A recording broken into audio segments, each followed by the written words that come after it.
Les Juifs n'étaient pas admis dans les villes. Strasbourg, Colmar, Mulhouse étaient fermés aux Juifs pendant des siècles. Et donc, c'est des Juifs qui ont grandi dans les campagnes, dans des petites communautés, au contact de leurs voisins non juifs.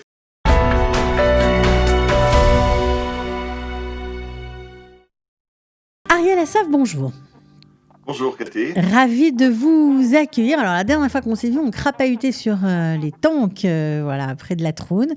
Et là, vous allez nous faire découvrir une autre facette de votre, on va dire, de l'étendue de vos connaissances. On va parler du judaïsme alsacien. Alors pourquoi avoir-vous choisi cette conférence-là ?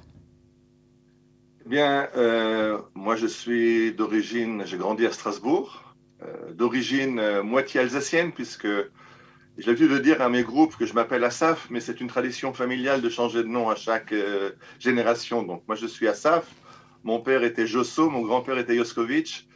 Et donc mon grand-père, j'ai un grand-père et une grand-mère venus de Pologne, mais j'ai également deux grands-parents, Wolf, originaire d'Alsace depuis de nombreuses générations. Donc c'est un sujet qui m'intéressait. J'ai grandi dans la culture alsacienne.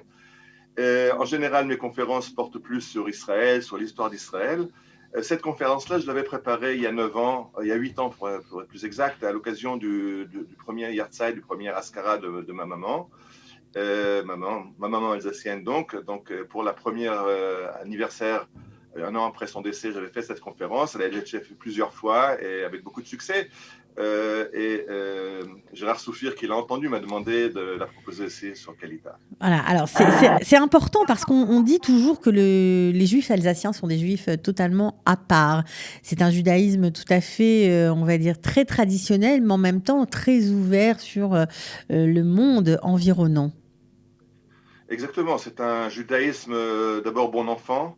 Je pense que certains parmi vous ont peut-être rencontré, ont été invités dans la soukha, dans une soukha où ils ont vu accrocher au plafond un oignon avec des ailes. Ça, c'est le côté bon enfant et humour alsacien.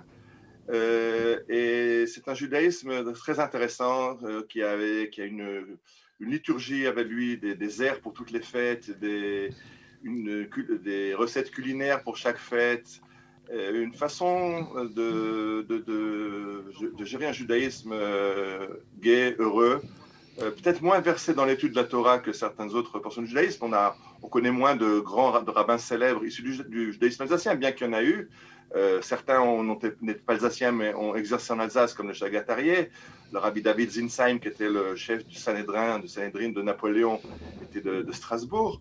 Mais c'est un judaïsme qui est plus connu par des figures comme le capitaine Dreyfus, ou plus près de nous par le philosophe André Neher, qui a fait son allié à Jérusalem dans les années 68.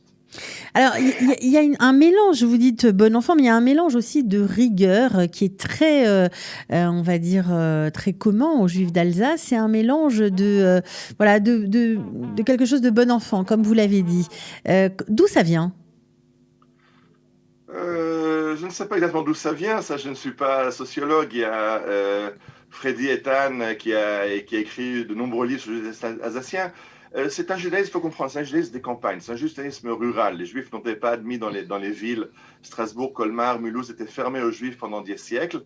Et donc, c'est des Juifs qui ont grandi dans les campagnes, dans des petites communautés, au contact de leurs voisins non juifs et vivaient entre eux leur judaïsme. Alors, de quoi on va parler ? Est-ce que vous allez dérouler tout le fil de l'histoire des Juifs d'Alsace pendant cette conférence ? On va parler un petit peu du fil historique, on va un petit peu découvrir des personnalités du judaïsme alsacien, on va parler un petit peu des recettes culinaires.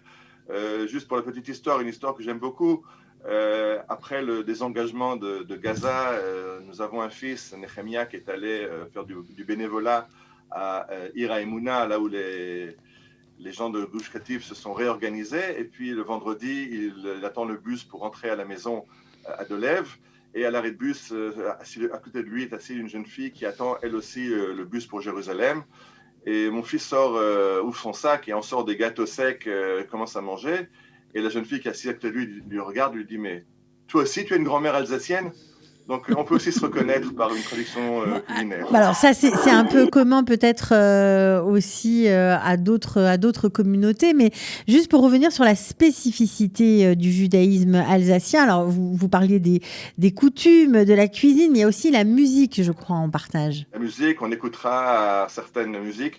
Il y a d'ailleurs un livre qui vient de sortir en Israël avec 52 mélodies du Shir HaMa'alot, qu'on a l'habitude de chanter le Shabbat à table avant le Birkat Hamazon. Toutes ne sont pas alsaciennes, ce sont des musiques allemandes et alsaciennes. Il faut comprendre que le judaïsme alsacien est en relation avec le judaïsme allemand. Le minhag alsacien est souvent basé sur le minhag de Francfort en Allemagne. Mais quand on parle de 42 musiques pour le Shir HaMa'alot, on comprend que chaque fête a sa liturgie, a ses musiques, et on écoutera quelques-unes de ces musiques exactement en fond. Alors, on peut dire que le judaïsme alsacien a eu un impact sur le sionisme.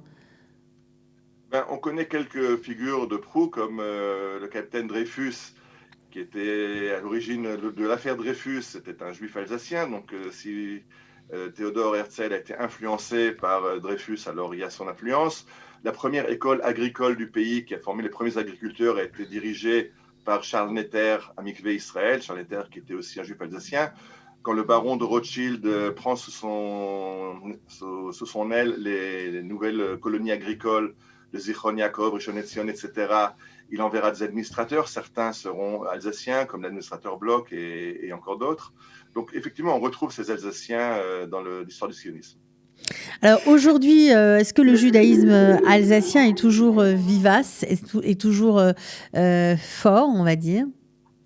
Disons que en Alsace, il existe toujours encore. Il est un petit peu perdu de son dynamisme, puisque Baruch Hashem, beaucoup de ces juifs alsaciens et surtout des chefs de la communauté, je pense au philosophe André Neher, je pense à Benno Gross, qui était directeur d'école, et je pense encore à beaucoup d'autres, sont venus en Israël. Donc en Israël, bien sûr, on est dans le melting pot israélien et on s'assimile à la culture. Il y a encore des volontés de tenir des offices, des fois, surtout à Yom Kippour, Rosh Hashanah, de garder un petit peu la liturgie alsacienne. Il y a une association Alsace-Israël qui organise des manifestations culturelles et des visites guidées que j'ai eu l'occasion de guider. Il y a un très beau site du judaïsme alsacien qui est géré par Michel Rotet à partir de Jérusalem. Même si les serveurs sont en Alsace, l'âme du site est en Israël. Donc oui, ça continue, mais ça continue au niveau plutôt de la nostalgie. Combien de temps ça va encore durer, je ne sais pas. Mmh. Alors juste pour ceux qui s'interrogent sur les différences entre ce judaïsme alsacien, le judaïsme polonais, parce qu'il y avait beaucoup d'immigrants qui sont arrivés aussi là-bas, il y a une terrible différence, une grosse différence? Il y a une très très grande différence. Moi qui viens d'une culture mixte, puisque j'ai 2 grands-parents polonais et 2 grands-parents alsaciens, c'était une mésalliance pour les 2 côtés. Le mariage de mes parents était mal vécu par mes grands-parents polonais. C'est quoi de se marier avec ces juifs assimilés pour eux, puisque c'était des juifs qui venaient d'une culture beaucoup plus religieuse, beaucoup plus tournée vers l'étude de la Torah que le juif alsacien qui était plus tourné vers la prière, vers les fêtes, vers la tzedaka et moins vers l'étude de la Torah. Et de l'autre côté, pour mes grands-parents alsaciens déjà bien intégrés dans la société française, c'était quoi ces nouveaux venus qui ne parlent pas le français, qui ne connaissent rien à la culture française. Donc ça a été effectivement un choc de culture, sa rencontre entre le judaïsme alsacien et le judaïsme polonais. Je me rappelle que nous avons fait, quand j'étais jeune, un voyage à travers les cimetières d'Alsace avec le grand rabbin Warshawski, à l'époque grand rabbin du Bas-Rhin, et il nous avait montré qu'il y a une évolution en Alsace sur les pierres tombales. On voit 2 générations plus tôt, on voit qu'on fait l'éloge d'un juif qui étudie la Torah.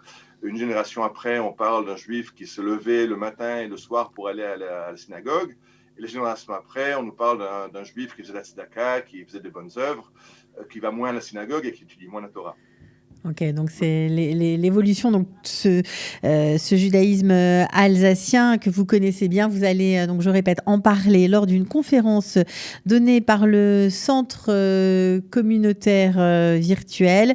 Voilà, le centre communautaire de Kalita, où il y a un site internet. On peut aussi monter sur ce site pour vérifier toutes les conférences. Alors la vôtre, ce sera dimanche 17 janvier à 11h. C'est gratuit, évidemment. Tout le monde peut se se connecter, il suffit d'être à l'heure. Pas besoin de s'inscrire auparavant. On vous remercie d'abord de donner de votre temps à Kalita pour enchanter tous ceux qui sont passionnés du judaïsme alsacien. On vous donne rendez-vous donc dimanche 17 à 11h. Merci beaucoup Ariel Assaf. Alors merci à vous. Et puis je voulais juste regretter le fait que cette conférence, je l'ai donnée plusieurs fois, chaque fois à l'occasion de Yahrzeit de ma maman, c'était toujours accompagné de gâteaux. Là, ça va pas être possible. Là, vous n'aurez pas les gâteaux, donc je pourrais juste donner des photos. Les gâteaux ne sont pas fournis avec. On va se contenter des photos. Vous pouvez peut-être donner la recette. Peut-être que les gens les feront chez eux. En tout cas, merci d'y avoir pensé. À très bientôt, Ariel.